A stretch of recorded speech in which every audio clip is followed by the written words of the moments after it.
Okay, we are on to initiation 2, the baptism in the Jordan, regarding the significance of the initiations. The initiation, which we are now to study, is perhaps one of the most important because it concerns that aspect of the personality which gives the most difficulty to everybody, the emotional or astral body. Today, the mass of men are swept by the emotions and by a sensitive response to circumstance. They are not swept usually by an intelligent reaction to life as it is. The normal and usually violent reaction serves only to increase the confusion and the attending difficulties, producing vortices of uncontrolled energies, glamour, and delusion. Even though it may at the same time produce a saving aspect in some cases, the violence of the astral testing and the potency of the astral temptation, as it might well be called, leads to a greatly increased sphere of suffering. To this must be added the materialistic bias of the many presented solutions, bringing in the force of the world Maya and thus greatly complicating the problem. Distressing as all this may be, and significant of the end of this age and the cessation of the Atlantean vibration and quality, which has carried over so potently into this Aryan cycle, it is, however, indicative of the attainment of a definitely racial opportunity. Humanity, on a relatively large scale, faces the second initiation, or the baptism initiation. The concept of baptism is ever associated with that of purification. Water has ever been the symbol of that which purifies. It is also the symbol of the astral plane, with its instability, its storms, its tranquilities, its overwhelming emotional reactions, and its pliability, which makes it such a good agent for the deceptive thought-forming faculties of the unregenerate man. It reacts to every impulse, every desire, and every possible magnetic pull coming from the material or substantial form side of nature. In its cycles of tranquility, it reflects equally the good as well as the bad.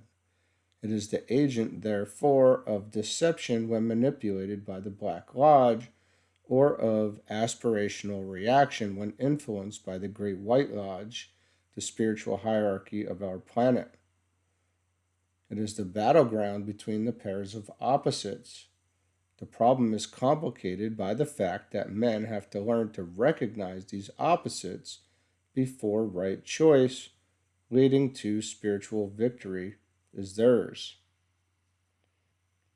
Today, desire for peace at any price, for adequate food, warmth, and housing, for the restoration of stability and security, and for the cessation of anxiety controls the mass of human reactions and makes the astral plane loom so large in men's affairs and in world decisions. This is so dominantly so that the realization which the mind could reveal, and of which the intelligentsia are the custodians, is lost to sight and has small influence. At the third initiation, the control of the soul-illumined mind is finally established, and the soul itself assumes the dominant position and not the phenomenal form. All the limits of the form nature are then transcended. It is the vision of this transcendence which is communicated at the time of the second initiation under the symbolism of a positively applied purification. I am not here emphasizing the Bible account of that purificatory process. That summarized symbolically the watery nature of the astral plane and the washing by water of the initiate. It expressed the purely Atlantean form of the initiatory process, giving us the concept of a descent into water and of ascent out of water in response to a word of power from on high. The Aryan approach to this same initiation has not yet been fully understood. The second initiation, as now undergone, is to some extent one of the most difficult. It involves purification, but it is purification by fire, symbolically understood. The occult application of fire to water produces certain most serious and devastating results. The water, under the action of fire, is resolved into steam, and the initiate is immersed in the fogs and miasmas, the glamours and the mists thus caused. Out of this fog and out of the glamours, the initiate must emerge. Out of the present fog of human affairs, humanity will also emerge eventually. The success of the individual initiate is the guarantee of the racial destiny. The complications The complications produced by water in conjunction with fire in these Aryan days are far greater than those produced entirely by water in Atlantean times. This age is Kama monastic and not simply kamic or strictly astral. Remember, therefore, as you read these words, that I am speaking symbolically. The fire of mind today is to be reckoned with in conjunction with the water of desire, and it is owing to this that much of humanity's problem develops. It is because of this that the second initiation has become one of the most difficult which the modern disciple has to take. The result, however, of the modern initiatory process is of a much higher order. This statement is related to the emerging fact that the hierarchy and its personnel in process of assembling will be of a much higher order than that previously responsible for human guidance. A more advanced humanity demands a more advanced hierarchy and hierarchical supervision. This has ever been the case. The evolutionary process covers all that is. Even Sunat Kumara is learning and advancing from a relative imperfection to perfection. This baptism of fire, to which reference is made in the Western scriptures, carries with it inevitably the connotation of pain, and this to an extent hitherto unknown. Even a casual glance at world affairs will reveal the truth of this statement. What, therefore, is really happening, and what are the major facts involved? Much will depend upon my answer and upon your interpretation of it.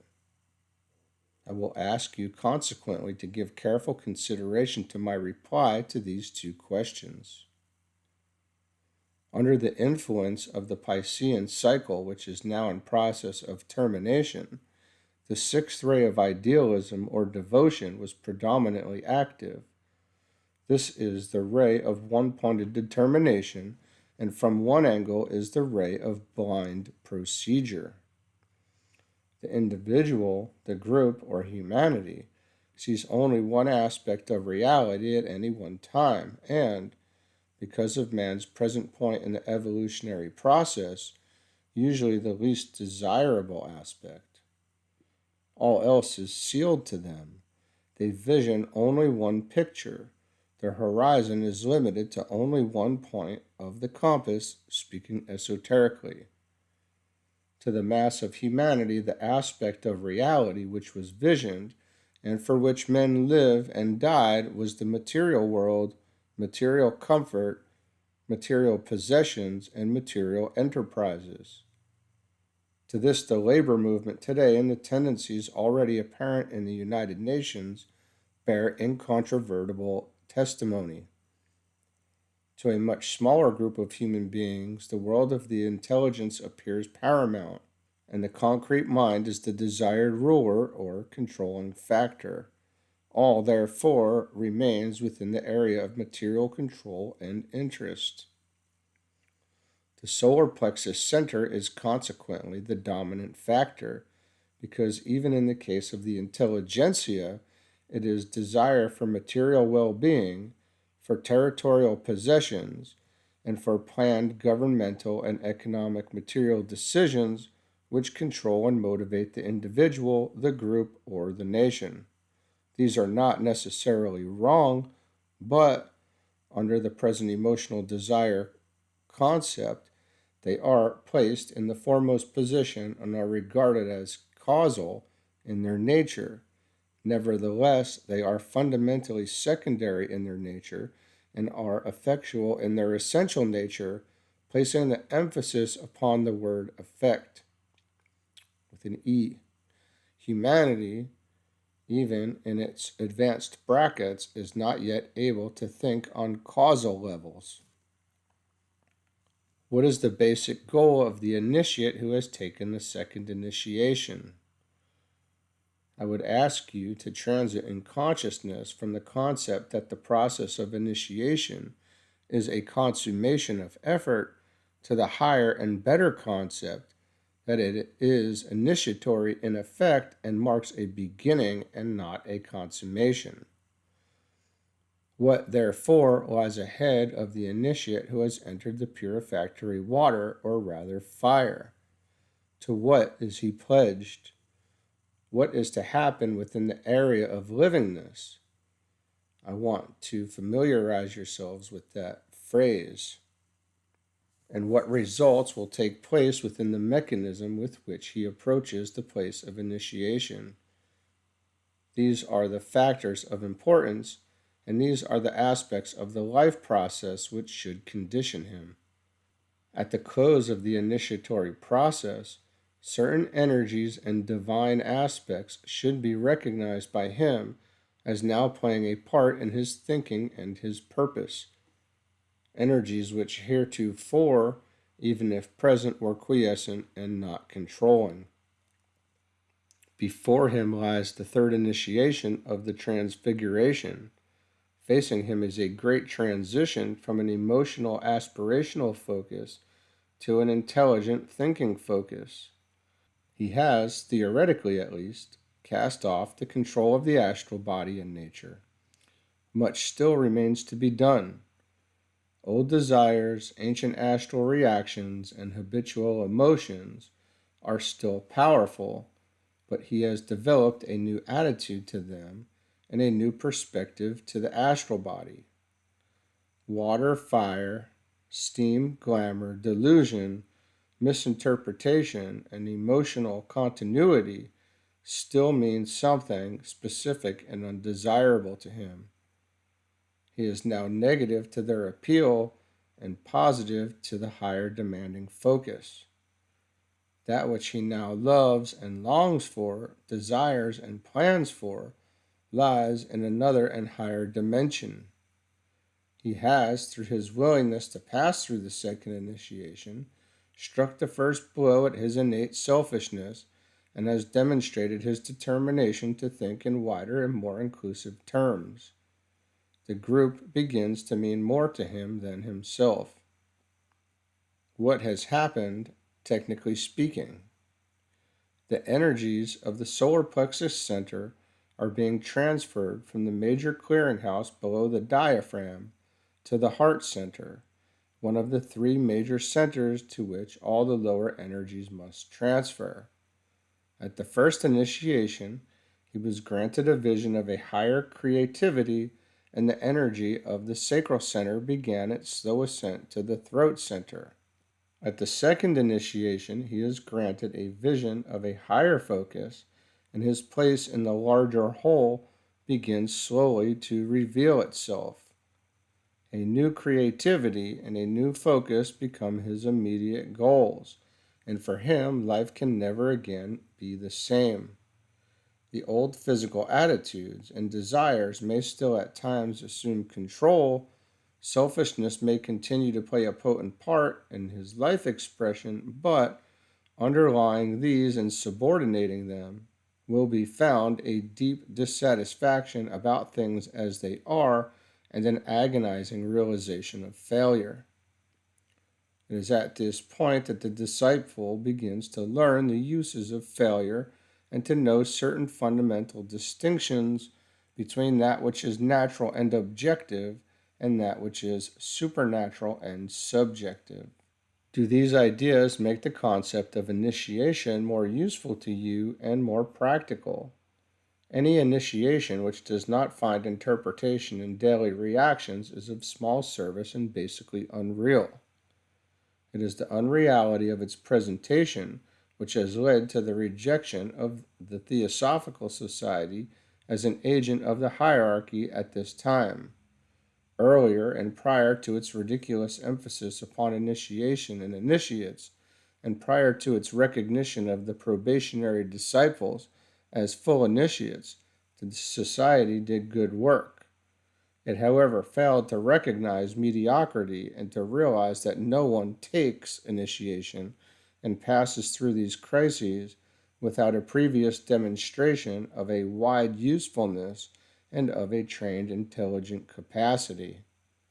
This may not be the case where the first initiation is concerned, but where the second initiation is involved, there must ever be the background of a useful, dedicated life and an expressed determination to enter the field of world service.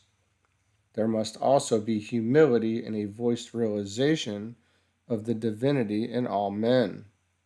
To these requirements, the so-called initiate of the Theosophical Society, with the exception of Miss Besant, did not conform. I would not call attention to their prideful demonstration were it not that the same claims are being made and the same delusions presented to the public. The problem of freedom from the limitations of matter should now be considered and the entire theme be rendered practical. There is perhaps an ultimate opinion that it is the realm of the emotions and the susceptibility to emotional reactions which constitute the major human limitation, both from the individual angle and also from that of the national angle. It is everywhere realized that the demagogue, for instance, who sways public opinion, is one who also and emphatically plays on human emotions as well as upon human selfishness. As the race progresses towards mental expression, this distorting influence will become increasingly less important, and once the masses, composed of the millions of so-called men in the street, begin definitely to think, the power of the demagogic approach will have disappeared. The major battle in the world today is that of the freedom of the average citizen to think for himself and to come to his own decisions and conclusions. It is here that the major quarrel between the Great White Lodge and the Black Lodge is to be found. It is a battle in which humanity itself is the decisive factor, and for this reason the Black Lodge is working through the group which is controlling the destiny of Russia and also through the Zionist movement. The leaders of the USSR are working intelligently and potently against human freedom, and particularly against freedom of thought. Communism per se has no such objective. It is the totalitarian policies of the national rulers which are so disastrous, plus their ambition and their hatred of true freedom. Zionism today stands for aggression and for the use of force, and the keynote is permission to take what you want, irrespective of other people or of their inalienable rights. These points of view are against the position of the spiritual leaders of humanity, and therefore the leaders of the Zionist movement and the group of men who direct and control the policies of Russia are against the policies of the spiritual hierarchy and are contrary to the lasting good of mankind. The freedom of the human spirit, the freedom to think, govern, and worship as innate human, instinctual human desire may dictate, under the influence of the evolutionary process, the liberty to decide on the required form of government or of religion. These are the rightful prerogatives of mankind. Any group of men or any form of government which fails to recognize this inherent right runs counter to the principle which governs the Great White Lodge. The menace to world freedom today lies in the known policies of the rulers of the USSR and in the devious and lying machinations of the Zionists. In neither group is there any true spiritual potency, and both are doomed to failure even though they may succeed from the angle of material gain. From the spiritual angle, they are doomed. The leaders of the Russian enterprise against the freedom of the individual are doomed because inherently man is free and fundamentally divine, and it is assured from the long-range vision that masses of men in Russia and in the communistically inclined satellite states will inevitably react divinely and potently. The true communistic platform is sound. It is brotherhood in action, and it does not, in its original platform, run counter to the spirit of Christ. The imposition of intellectual and formal communism by a group of ambitious and sometimes evil men is not sound. It does not adhere to the true communistic platform, but is based on personal ambitions, love of power, and on interpretations of the writings of Lenin and Marx, which are also personal and run counter to the meaning of these two men, just as the theologians of the Church interpret the words of Christ in a fashion which has no relation to his original intention. The rulers of Russia are not truly working for the good of the people any more than academic Zionism is working and carrying out its project for any humanitarian reasons. But the people hold the ultimate triumph in their hands, for the heart of the people in all nations is basically sound, fundamentally good, and God inclined.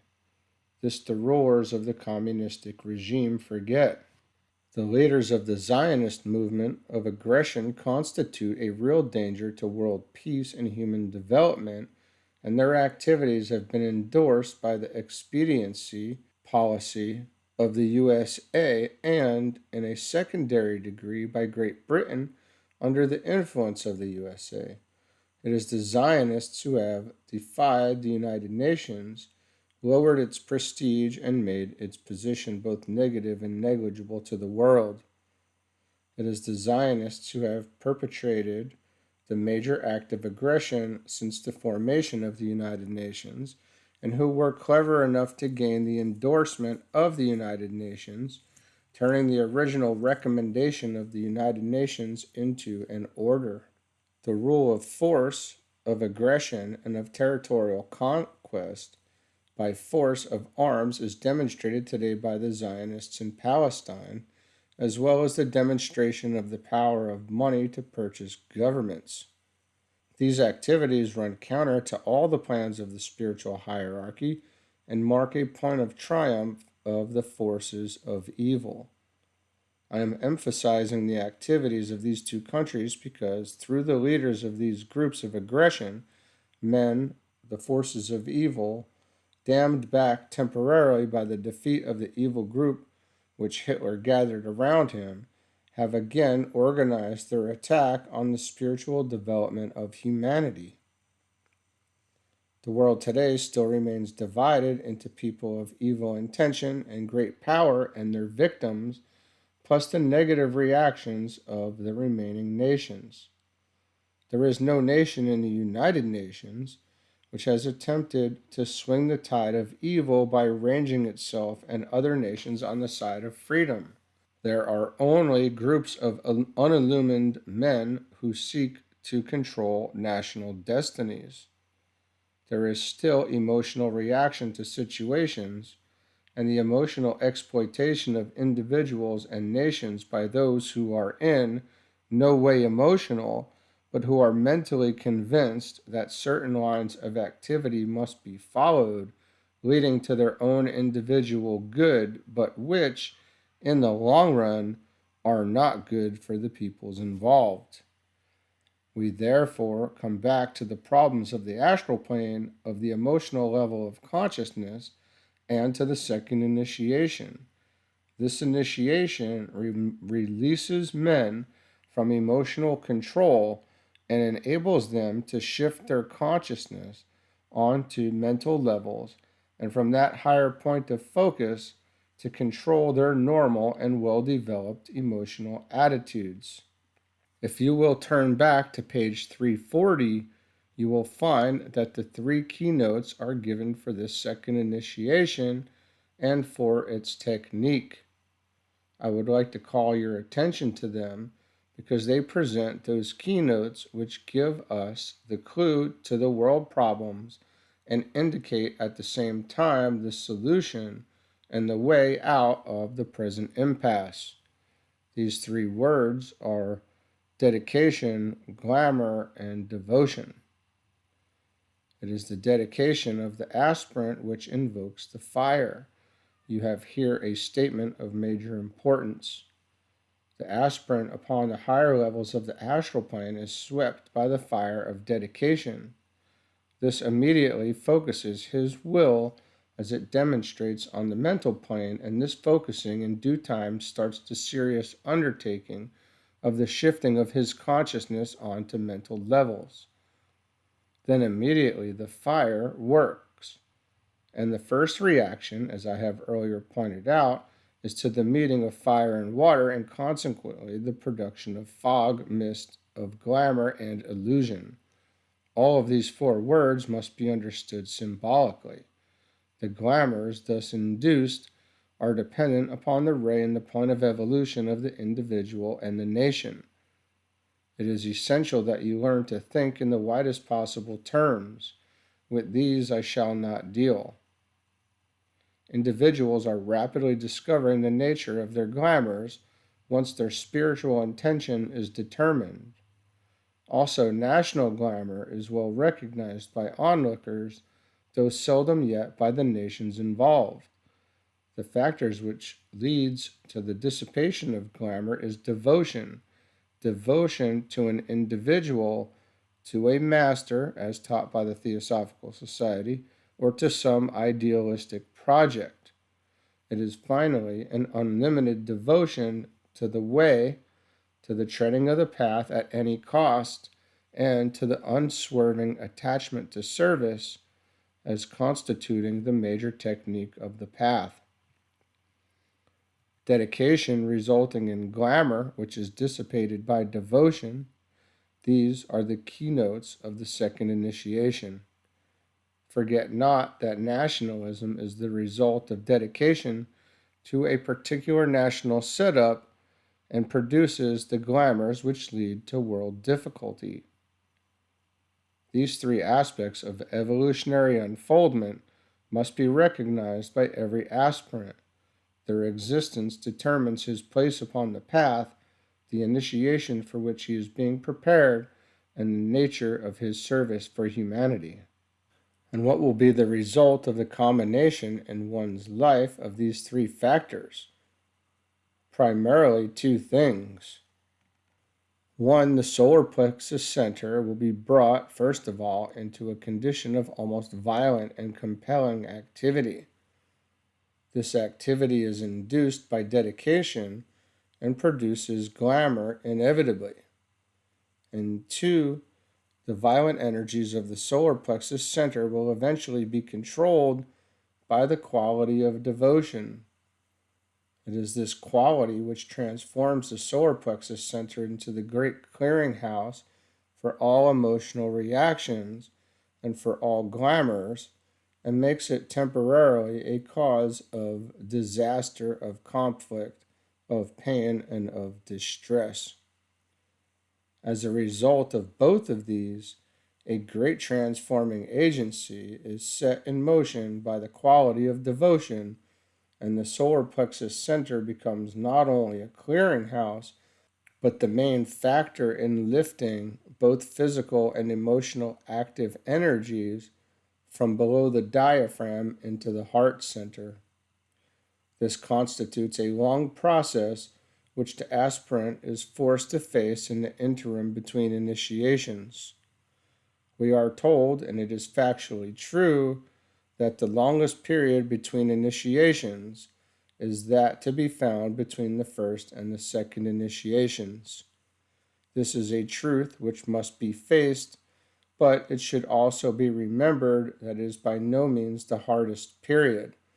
The hardest period for the sensitive, feeling aspirant is to be found between the second and the third initiations.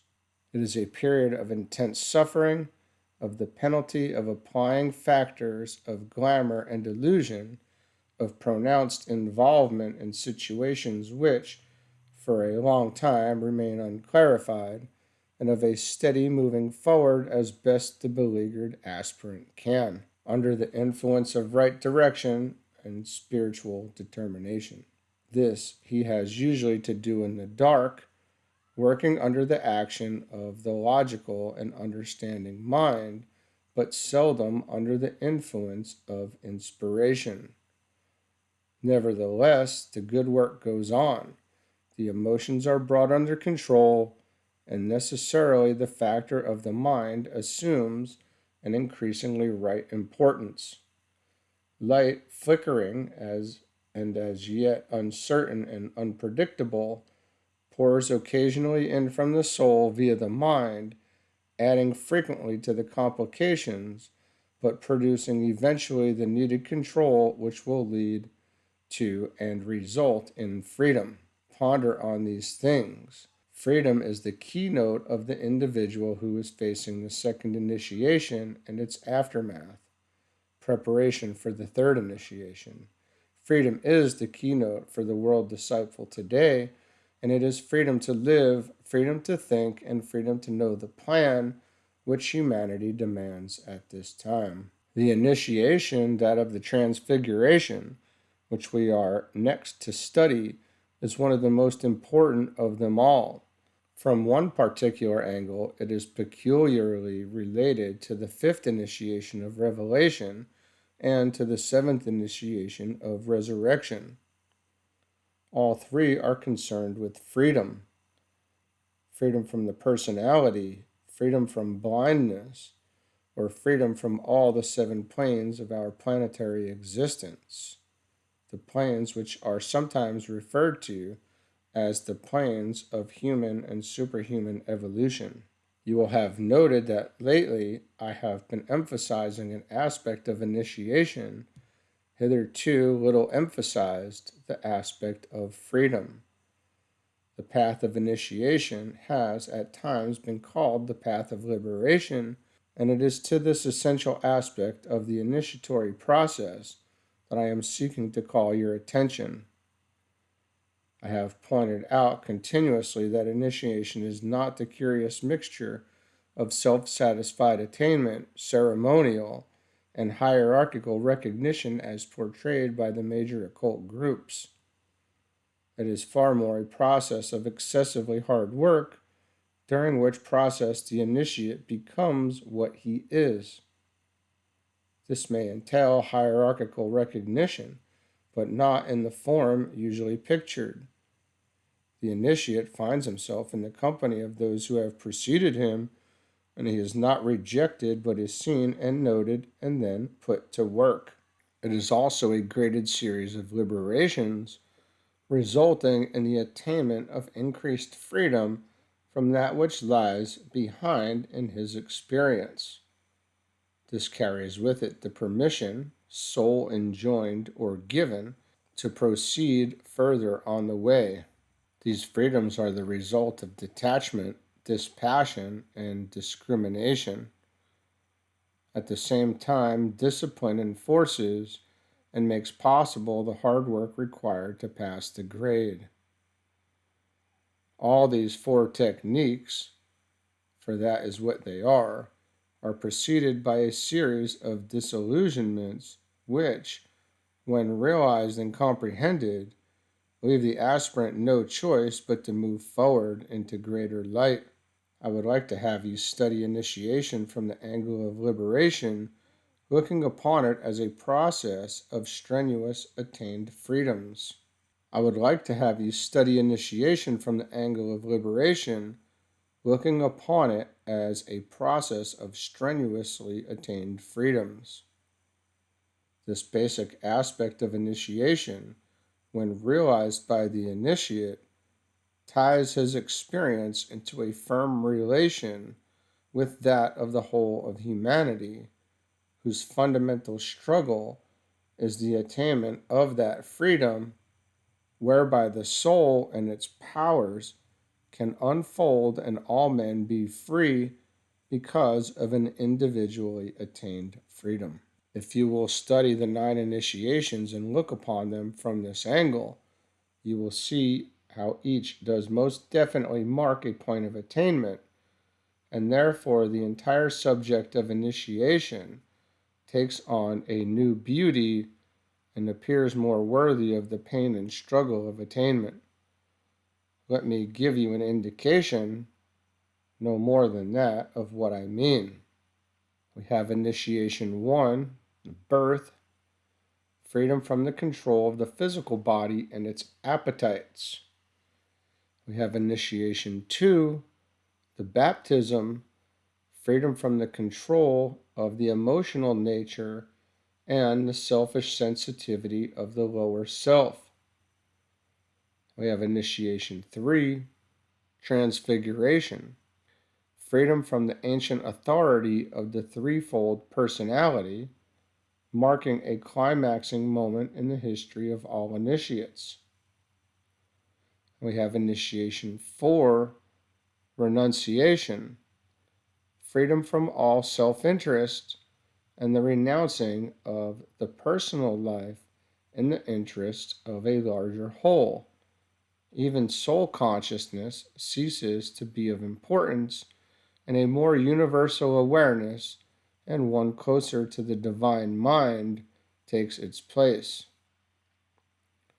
Initiation 5, or revelation, freedom from blindness, a liberation which enables the initiate to see a new vision.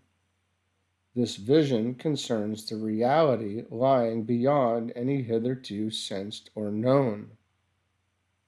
Initiation 6, or decision, freedom of choice. I have dealt with these choices in an earlier part of this book. Initiation 7, resurrection, freedom from the hold of the phenomenal life of the 7 planes of our planetary life. It is in reality a lifting out of or above the cosmic physical plane.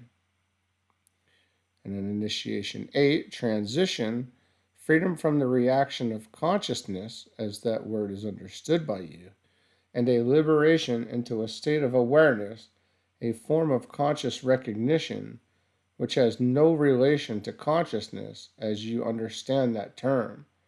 It might be regarded as complete freedom from sensitivity, yet with a full flowering of that quality to which we give the inadequate name compassion. More I cannot say. Initiation 9 is the refusal, freedom from all possible forms of enticement, particularly with reference to the higher planes. It must constantly be remembered, and hence my constant reiteration, that our 7 planes are the 7 subplanes of the cosmic physical plane. This goal of freedom is in reality the main incentive to tread the path of return. One of the most spiritually exciting things taking place in the world today is the use in every country of the word freedom. It was that great disciple F.D. Roosevelt who anchored the word in a new and more universal sense. It now has a fuller and deeper meaning to humanity. And that's the end of initiation 2.